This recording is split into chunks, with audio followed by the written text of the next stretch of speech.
Evangeline's eyes had a serpentine quality to them. It was as if looks could turn a man to stone.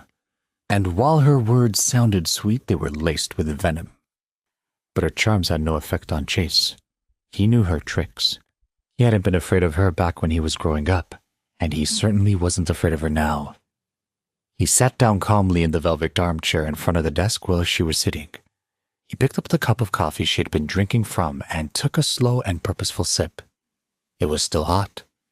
Finally, he said, "Thanks for the coffee, Auntie. It's good as I remember."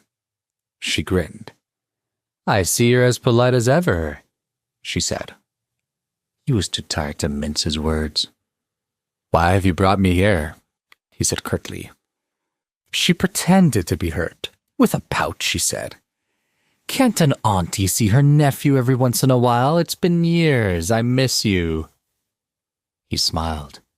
"Other aunties, yes," he said. "But you? I'm afraid I don't believe a word that comes out of your mouth." She gasped in feigned horror. "Is that what you think of me?" she asked. "I won't let you play with me, Auntie," he said, touching his heart. "I've learned that I need to protect myself." While on the surface the two of them acted very courteously with each other and a stranger might not have sensed anything awry, in reality, their words were full of hostility. It wasn't a secret that there was no love lost between the two of them. Finally, Evangeline hinted as why she had brought him here today. "I heard that you intend to return home and claim your inheritance," she said. The temperature in the room dropped and he felt a wave of pressure come to him. He made sure to keep his expression steady as he calmly replied, "I am claiming the inheritance because I have no other choice. Whether I return or not is still undecided. So, Auntie, there's no need to worry." She smiled playfully. "Ah, nephew, you've got me all wrong. If you come home, I will welcome you with open arms." He chuckled, but he didn't respond. Her smile promptly turned upside down, and she said sternly, "I just hope that you don't forget about our agreement." He sighed. How could he forget? He made a promise with his aunt before he left, that regardless of whether he lived or died, he was to reveal to no one that he was from the Rothman family. If he did, she had promised to use all means at her disposal to get rid of anyone who knew about him. She wasn't about to let anyone get in the way of her fortune. It was precisely this agreement that had caused Chase to hide his background from Celia all these years. He wanted to protect her. "An agreement is an agreement," Chase said. "But, Auntie," he warned, his tone souring, "don't even think of using this matter to threaten me." She smiled again, feigning innocence. "Why, I'm not a threat." "And do not come from my wife and my children," he added menacingly. She clutched her hands together and said, "Well then, that depends on your performance, doesn't it?" After a pause, she then added, "And just like you, I don't respond well to threats." "Evangeline," he said. She was surprised to hear him call by her name. "We've been fighting for so many years. We both know each other, and there's no point in pretending anymore. I know you're not a good person." He paused and then continued. "Let me tell you something. When I left my family a few years ago, I left not because I was afraid of you, but because I wanted to get away from you. Right now, my life is very peaceful. Do not get in the way of that." She stared at him coldly, but did not say a word. He carried on. "If I find out about any action you take towards my wife and daughter, it will not end well for you. Don't forget that you are the wife of a Rothman, not a Rothman yourself." Hearing this, her eye twitched slightly. After not seeing him for a few years, this little brat had become even more difficult to deal with than before. "You're threatening me," she said calmly.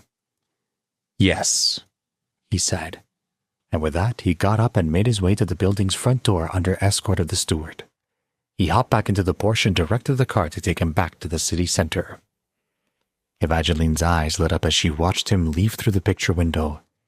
She took a sip of coffee and thought to herself, "He's too much like his father." After leaving the manor, Chase returned to the hospital. The night passed in silence. The following day was Patricia's mother's 80th birthday. Everyone in the Jackson family had held their high regard and it was to be a joyous day. Extended kin had been invited. Everyone wanted to return home and show off. Even Patricia and Jean were in high spirits. In the morning, Dorothy's daughter Susie came to the Sampson house. She'd come on a mission to make sure that the Chase came to the party today. Last night she'd received a call from her cousin Harry with a directive to get Chase to the party, no matter what. Susie supposed that Harry had some kind of elaborate prank that he was going to pull off. Or perhaps her mother had put him up to it, knowing that he was with Chase at the party. She'd look like the better daughter. Susie was no fan of Chase, and so she agreed to the plan. It was no secret that Chase was an unwelcome member of the family. Susie then arrived at the Sampson home decked out with famous designer clothes. Prada dress, Chanel high heels, Swarovski jewelry, and a Fendi purse. She looked very elegant, like a movie star. Her face crinkled with disgust as she said to Patricia, "Auntie, this house is cozy. I like the lived-in feel it has." Patricia's gleeful mood turned sour. Her heart hurt. How dare her niece come into her house and look down on her? She was in no mood today, so she simply said, "If you're uncomfortable here, there is no need for you to stay. We can meet you at the party." Susie waved her hands. No, Auntie, don't be upset. I meant nothing by it. I'm just here to pick you up and take you to the party. Didn't my mom call you?" As she said that, she took out the keys to her Mercedes-Benz and dangled them in front of her aunt. "It's got room for 7. I think that should be enough for your family, I think." Patricia scoffed. This was all her sister's doing. How dare she brag so brazenly? With an unfriendly look, she shrugged her shoulders and said, "There's no need. My son-in-law also has a car. It's a newer model, too." Hearing the word son-in-law, Susie immediately smiled. "Auntie, there's no need to pretend. We all know that Chase can't afford a luxury car." At this moment, Cicely and Quentin came into the living room. "Mom," Cicely said, "we're all ready, let's go." Quentin then pulled out the keys to the BMW. Patricia could have kissed him, she was so happy. She turned to Susie and said, "Who says I only have one son-in-law? Chase isn't even coming to the party." She then turned to Quentin and said, "By the way, dear, I've been meaning to ask how much you've paid for the car." Wait, that's not the end. You've just had a free taste. Now get the full story on the Pocket FM app, link in description.